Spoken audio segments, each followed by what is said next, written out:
തോറ്റ പ്രമുഖർ എന്ന് പറയേണ്ട തോറ്റ മന്ത്രിമാർ വി ഡി സതീശൻ അന്ന് പറഞ്ഞ പ്രഖ്യാപനം എന്തായിരുന്നു? ഒരു ഡസൻ മന്ത്രിമാർ തോലും. ഇന്നൊരു സങ്കടം പറയുന്നത് കേട്ടു വി ഡി സതീശൻ. ഞാൻ അന്ന് ഡസൻ എന്നാ പറഞ്ഞു. രണ്ടുപേരും കൂടെ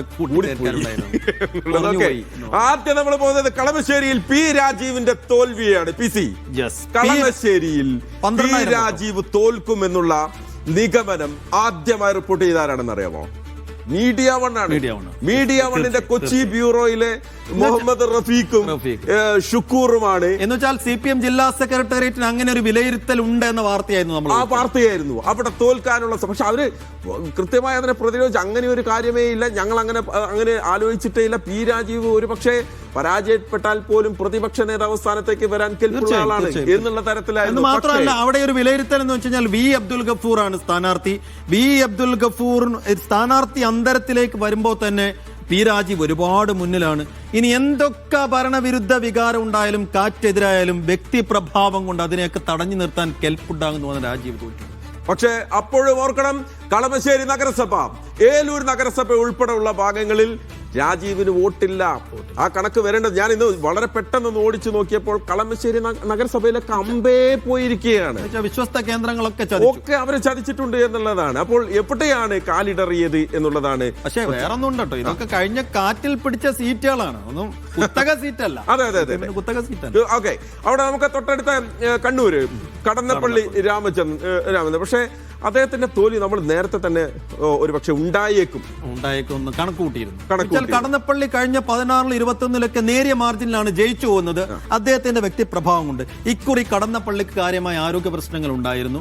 പിന്നെ കുറെ കൂടി കോൺഗ്രസിന്റെ ഒരു ഉണർവ് അവിടെ പ്രകടമായിരുന്നു. മാത്രമല്ല അപ്പോഴും എനിക്കൊരു ഡൗട്ട് ഉണ്ടായിരുന്നു, സുധാകരൻ എങ്ങാനും ചതിക്കോ അവിടെ ഏതെങ്കിലും തരത്തിൽ അങ്ങനെ ഒരു അടിവലി ഉണ്ടാകും എന്നുള്ളത്. പക്ഷെ അതൊന്നും ഉണ്ടായില്ല. പക്ഷെ അല്ല, കടന്നപ്പള്ളിയുടെ കാര്യത്തിൽ മറ്റൊരു കാര്യം നമ്മൾ പറയണം. നമുക്ക് വളരെ സന്തോഷം തോന്നുന്ന ഒരാളാണ് അദ്ദേഹം. ഹേറ്റേഴ്സ് ഇല്ലാത്ത നമ്മൾ സിനിമാ മേഖലയിലും ക്രിക്കറ്റ് സ്പോർട്സ് താരങ്ങൾക്കൊക്കെ പറയില്ല. അതുകൊണ്ടാണ് മഹേഷ് ഈ പ്രായത്തിലും അദ്ദേഹത്തെ കണ്ണൂരിൽ മത്സരിപ്പിക്കാൻ പിണറായി വിജയൻ തീരുമാനിച്ചത് ആ വ്യക്തിപ്രഭാവത്തിന്റെ ഒറ്റ കാര്യമാണ്. ശ്രീ കടന്നപ്പള്ളി രാമചന്ദ്രൻ ഈ തെരഞ്ഞെടുപ്പിൽ പരാജയപ്പെട്ടു എന്നേ ഉള്ളൂ. പക്ഷെ കേരള രാഷ്ട്രീയത്തിൽ കടന്നപ്പള്ളി രാമചന്ദ്രന്റെ പേര് അതെന്നും ഉയരത്തിൽ നിൽക്കും എന്നുള്ള കാര്യത്തിൽ ഒരു സംശയമില്ല. പക്ഷെ തൃത്താലയിൽ ത്രില്ലടിപ്പിച്ച തൃത്താലയിൽ MP രാജേഷ്, അതും കളമശ്ശേരി പോലെ പിടിച്ചെടുത്ത സീറ്റാണെങ്കിൽ കൂടിയും MP രാജേഷിനെ പോലെ ഒരു പ്രമുഖൻ, ഒരുപക്ഷെ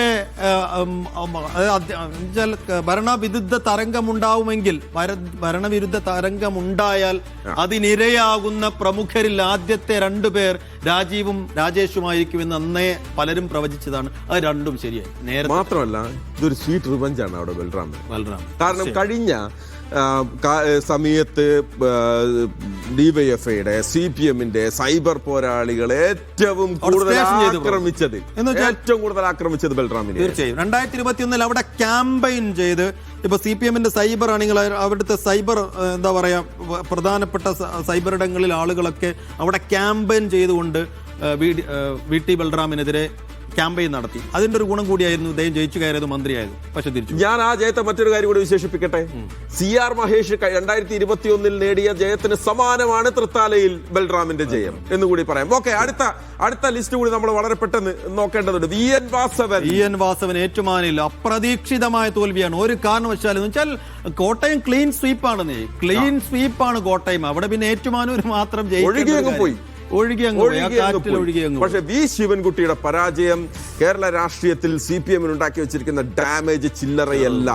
നിയമം BJPക്ക് കൊണ്ടുപോയി കൊടുത്തു എന്ന പാപഭാരവും കുറ്റബോധവും എല്ലാ കാലവും CPMന് തോളത്ത് നിന്ന് ഒഴിവാക്കിയെടുക്കാൻ കഴിയില്ല. ആ ഒരു കുറ്റബോധം എല്ലാ കാലത്തും ഒരുപക്ഷെ VN ശിവൻകുട്ടിക്ക് ഉണ്ടാവും. പക്ഷെ ശിവൻകുട്ടിക്ക് ആശ്വസിക്കാം, ഒരു കാലത്ത് ആ അക്കൗണ്ട് പൂട്ടിച്ച ആളാണ് ശിവൻകുട്ടി. അദ്ദേഹം കഴിഞ്ഞ കാലങ്ങളിലൊക്കെ വാർത്താ സമ്മേളനങ്ങളിൽ നിരന്തരം പറയായിരുന്നു, നിയമത്തിൽ അക്കൗണ്ട് പൂട്ടിച്ചത് ആര്, അത് ഞാനാണ്, CPM ആണ് എന്ന് അദ്ദേഹം പറയായിരുന്നു. പക്ഷെ ആറന്മുളയിൽ വീണ ജോർജ് പരാജയപ്പെട്ടു എന്ന് വെച്ചാൽ ഏറെക്കൂടെ ഒരു 10-10:30 ആകുമ്പോൾ തന്നെ വീണ ജോർജിന്റെ കാര്യത്തിൽ തീരുമാനമായി. വീണ ജോർജ് എവിടെ ലീഡ് ചെയ്തിട്ട് ഇല്ലല്ലേ? എവിടെയും ഒരു തവണ ഏതെങ്കിലും ഒരു റൗണ്ടിൽ വീണ ജോർജ് ലീഡ് ചെയ്തതായി നമ്മൾ എവിടെയും വാർത്ത കൊടുത്തിട്ടില്ല എന്നുള്ളത്. അതെ, ഇന്ന് ഞാൻ അവിടെ ഫുൾ ടൈം ടാലിയില്ലായിരുന്നു. ഒരു സ്ഥലത്ത് നമ്മൾ അവിടെ അബിൻ വർക്കി ലീഡ് ചെയ്യുന്ന എന്നുള്ളതായിരുന്നു. അബിൻ വർക്കി ആണെങ്കിൽ അവിടെ വന്ന് അവിടെ താമസിച്ച മണ്ഡലം 22,000-ലധികം ഭൂരിപക്ഷം ഉണ്ട് 2021 തന്നെ വീണ ജോർജിന്. അതാണ് ഇങ്ങോട്ട് മറയുന്നത്. ഇത്രയും മറയണമെന്നുണ്ടെങ്കിൽ വോട്ട് മറഞ്ഞു. യെസ്, അടുത്ത ബാച്ച് പരാജയപ്പെട്ട മന്ത്രിമാരുടെ അടുത്ത ബാച്ചിലേക്ക് വരുമ്പോൾ ആർ ബിന്ദു ഇരിങ്ങാലക്കുടയിൽ ആർ ബിന്ദു തോമസ് ഉണ്ണിയാടിനോട് തോറ്റുപോയി. അതും പ്രതീക്ഷിച്ചതായിരുന്നില്ല. കാരണം ആർ ബിന്ദു രണ്ടാം പിണറായി സർക്കാരിലെ മികച്ച മന്ത്രി എന്ന പേരെടുത്തയാളാണ്. ആർ ബിന്ദു തോറ്റുപോയതിന്റെ ഒക്കെ കാരണം വരും ദിവസങ്ങളിൽ ചികയുമായിരിക്കും CPM.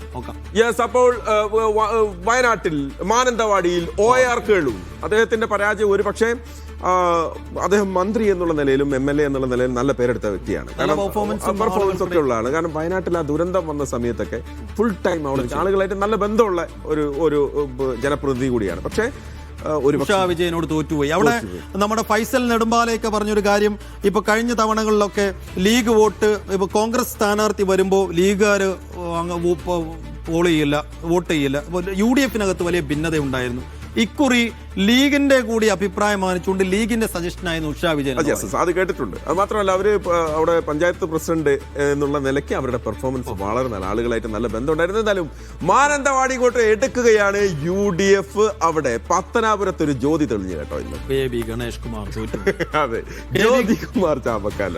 AB ഗണേഷ് കുമാർ തോറ്റുപോകുന്നത് പ്രിയപ്പെട്ട പ്രേക്ഷകരെ 2001 ശേഷം 4 നൂറ്റാണ്ടിന് ശേഷം ഇതാദ്യമാണ്. അതായത് UDF MLA ആയി ഒരുപാട് കാലം ശേഷം LDF MLA ആയി, അതായത് പല കോലത്തിലായി 25 വർഷം നിറഞ്ഞിരുന്ന KB ഗണേഷ് കുമാറിന്റെ MLA ജീവിതം അവിടെ പത്തനാപുരത്തിന്റെ മണ്ണിൽ തന്നെ, പത്തനാപുരം കോട്ടയിൽ തന്നെ പൊളിയെ. മാത്രമല്ല, ഞാൻ ഈ കഴിഞ്ഞ തദ്ദേശ തെരഞ്ഞെടുപ്പ് സമയത്ത് കേരളം മുഴുവൻ ബൈക്ക് എടുത്ത് പോയൊരു യാത്രയിൽ പത്തനാപുരം വഴി പോയിരുന്നു. അവിടെ തദ്ദേശ തെരഞ്ഞെടുപ്പാണ്, പഞ്ചായത്ത് തെരഞ്ഞെടുപ്പാണ്. ജ്യോതികുമാർ ചാമക്കാല അവിടെ ക്യാമ്പ് ചെയ്ത് പ്രവർത്തിക്കുകയാണെന്ന്. അപ്പൊ ഞാൻ ചോദിച്ചു, നിങ്ങൾ ഇങ്ങനെ പരാജയപ്പെട്ട ഒരു സ്ഥലത്ത് തോറ്റ MLA എന്നുള്ള നിലക്ക് ഇങ്ങനെ സമയം സ്പെൻഡ് ചെയ്തിട്ട് കാര്യമുണ്ടോ എന്ന് ചോദിച്ചപ്പം ഞാനൊരു റബ്ബർ തോട്ടത്തിനാണ് ഇന്റർവ്യൂ എടുത്തത്. അപ്പം പുള്ളി പറഞ്ഞത്, മഹേഷ്, നിങ്ങൾ അടുത്ത നിയമസഭാ തെരഞ്ഞെടുപ്പ് കഴിഞ്ഞ് വരികയാണെങ്കിൽ ഇതേ സ്ഥലത്ത് വെച്ച് ഞാൻ MLA ആയിട്ട് നിങ്ങൾക്ക് അഭിമുഖം തരുന്നു പറഞ്ഞു. സമ്മതിച്ചു, ജ്യോതികുമാർ ചാമക്കാലെ സമ്മതിച്ചു. കാരണം ഏത് പ്രതീക്ഷയുടെ ചെറിയ കണികയാണ് അദ്ദേഹത്തെ അപ്പോഴും പിടിച്ചു നിർത്തിയത്. എന്ന് വെച്ചാൽ ഗണേഷ് കുമാറിനോട് എന്തെങ്കിലും ഞാനൊന്ന് ജയിക്കും.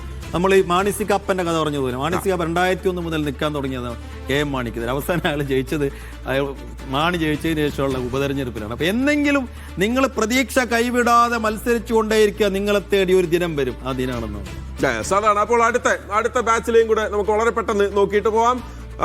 PC സൈഫുദ്ദീൻ വ്യക്തിപരമായ ലയണൽ മെസ്സിയെ കാണാൻ വലിയ ആഗ്രഹത്തോടെ കാത്തിരുന്ന ഒരാളാണ്. തീർച്ചയായും. അബ്ദുറഹ്മാൻ, മാമൻ ചതിച്ചു മക്കളെ എന്ന് മെസ്സി ആരാധകരെ കലമുറയിട്ട് കരഞ്ഞ ദിവസം നമ്മുടെ മുന്നിൽ ഓർമ്മയുണ്ട്. പക്ഷെ അദ്ദേഹം താനൂരിൽ നിന്നും തിരൂരിലേക്ക് ചുവട് മാറ്റിയപ്പോൾ തന്നെ തോറ്റുപോയിരുന്നു എന്ന് വിലയിരുത്തുന്നു. ഞാൻ ഒരു കാര്യം പറയട്ടെ, കഴിഞ്ഞ മന്ത്രിസഭയിൽ കഴിഞ്ഞ സർക്കാരിനെ ഏറ്റവും പ്രതിസന്ധിയിലാക്കിയ മന്ത്രിമാരുടെ പട്ടികയിൽ V അബ്ദുറഹ്മാന്റെ പേരുണ്ടാകണം. ലയണൽ മെസ്സി വരും, വരില്ല, വന്നേക്കും, അർജന്റീന ചതിച്ചു, മെസ്സി ചതിച്ചു എന്ന് ഇങ്ങനെ തുടരുകയാണല്ലോ. അപ്പൊ അത് സർക്കാരിന് വലിയ ക്ഷീണം ഉണ്ടാക്കിയിരുന്നു. അവിടെ താനൂരിൽ കളം മാറി തിരൂരിലെത്തിയപ്പോഴും ഇല്ല. റോഷി അഗസ്റ്റിൻ ഇടുക്കിയിൽ. നേരത്തെ നമ്മൾ ജോസ് കെ മാണിയുടെ കാര്യം പറഞ്ഞ പോലെ തന്നെ ജോസിന് വലിയൊരു സങ്കടം ഇല്ലാത്തത് റോഷിയും തോറ്റുപോയല്ലോ എന്ന് ആലോചിക്കുമ്പോൾ. പക്ഷേ റോഷി അഗസ്റ്റിന്റെ കോട്ട 2006 മുതൽ തുടങ്ങിയെന്നേ. 2006 മുതൽ തുടർച്ചയായി റോഷി അഗസ്റ്റിൻ ഇടുക്കിയുടെ MLA ആണ്. 2026 പാളി, 20 വർഷത്തിന് ശേഷം വലിയ തിരിച്ചടി അദ്ദേഹത്തിന്. ജെ ചിഞ്ചുറാണി മന്ത്രിസഭയിലെ മറ്റൊരു അംഗം, ഒരു കോട്ട പൊളിഞ്ഞത് ചടയമംഗലം ആകെ പൊളിഞ്ഞു വീണു എന്നുള്ളതാണ്. AK ശശീന്ദ്രൻ, എന്റെ വ്യക്തിപരമായിട്ട് എന്റെ മണ്ഡലമാണ് എലത്തൂർ എന്ന് പറഞ്ഞു. ഞാൻ PC സൈഫുദ്ദീനോട് ഞാൻ പറഞ്ഞത് ഓർക്കുന്നുണ്ടാവും.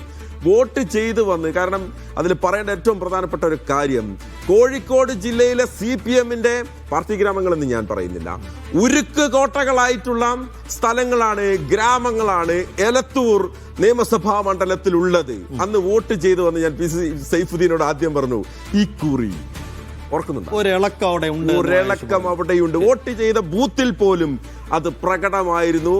അപ്പോഴത്തെ LDF തോൽക്കണമെങ്കിൽ പാർട്ടിയുടെ വോട്ട് മറയണം, ഉറപ്പാണ്. എന്നുവെച്ചാൽ പാർട്ടിക്കാർ അങ്ങനെ തിരിഞ്ഞുകുത്തി, ബൾക്കായി തിരിഞ്ഞുകുത്തിയത് കൊണ്ട് മാത്രം തോറ്റതാണ് AK ശശീന്ദ്രൻ, ഉറപ്പാണ്. ഇപ്പോ മഹേഷ് പറഞ്ഞതുപോലെ AK ശശീന്ദ്രനോടുള്ള ഇഷ്ടം കൊണ്ടൊന്നുമല്ല, അദ്ദേഹം പൂർണ്ണമായ ഇഷ്ടം കൊണ്ടൊന്നും ആയിരിക്കില്ല 16ലും 21ലും അദ്ദേഹം ജയിച്ചു പോയത്. പക്ഷെ അവിടെ പാർട്ടി വോട്ടുകൾ അത്രയധികം ഉണ്ടായിരുന്നു. അവർ ശശീന്ദ്രനെ അങ്ങനെ ജയിപ്പിച്ചു വിടുന്ന ഒരു സീനായിരുന്നു. പക്ഷെ ഇക്കുറി പാർട്ടി